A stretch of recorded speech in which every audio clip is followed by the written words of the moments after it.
What is up, guys? So I'm back with another video here. I want to balance my wheels for the 350 so I could take it on road and not have the front shake like crazy. So I purchased this Tusk static wheel balancer, and I also picked up 2 sets of these Tokyo Offroad brass wheel weights. These specifically are meant to counterbalance the tubeless setup that I have for both front and rear. So I'm going to attempt to do that now, and I'll show you kind of how this works. So this is just a basic Tusk wheel balancer. I've seen this sold under other OEMs as well. I think Harbor Freight has a very similar one. But basically the way this works is this just goes in your wheel.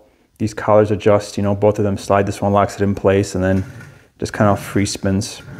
So I'll get the front wheel mounted here and we'll see what it looks like. Alrighty, so I got the wheel mounted.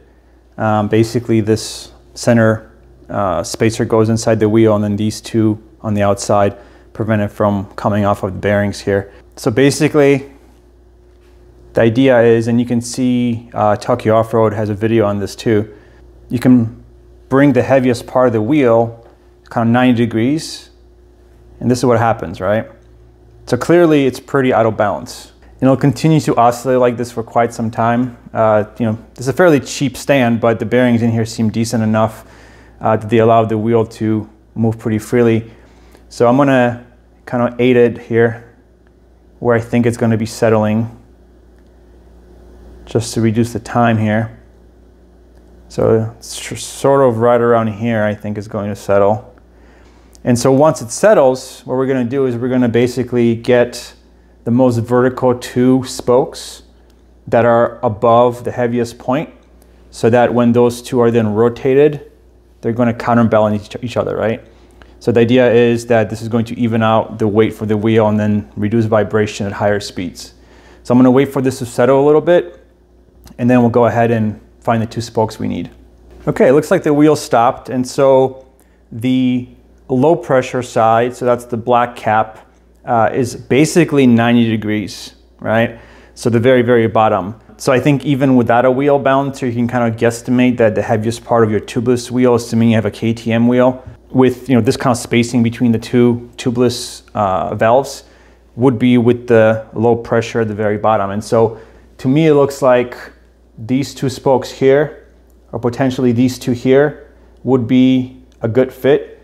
So the way that these kind of go on, he has it machined really nicely that there's a part that goes over the spoke nipple, the rest goes over the spoke, and then you tighten it with the little set screw at the very end, and then when everything's good, he says to add a little Loctite to the set screw to make sure it doesn't come off.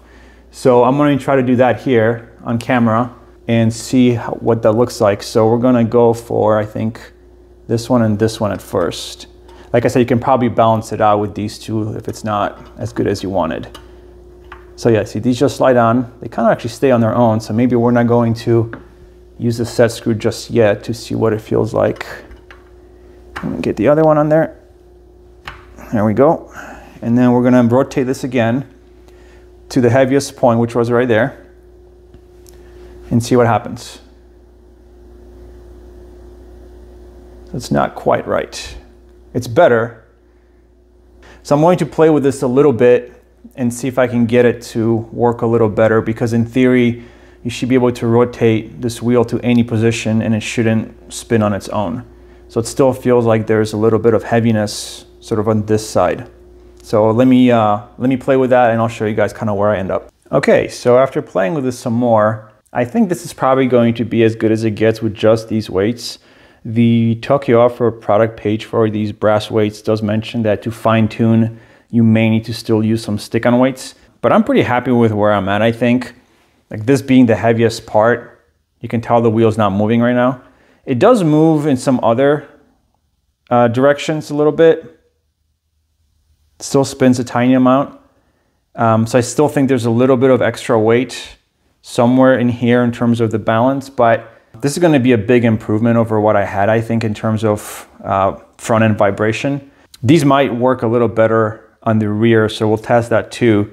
But I think I'm going to go ahead and Loctite the set screws for this in this spot. and I'll bring you guys back when I have the rear wheel up here. Alrighty, so I got the rear wheel up here now.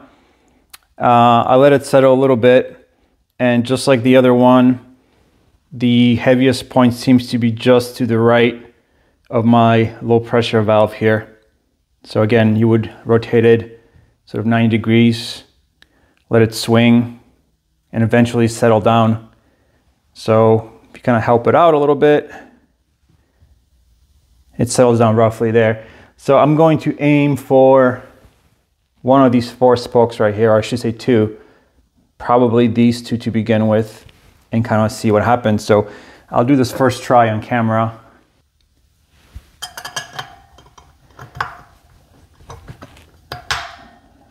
So that one fit pretty good, and we'll get that one on there. They're a little tight, so you kind of got to rotate them, but it's not a bad deal here. We're going to give this a try. So rotate 90 degrees.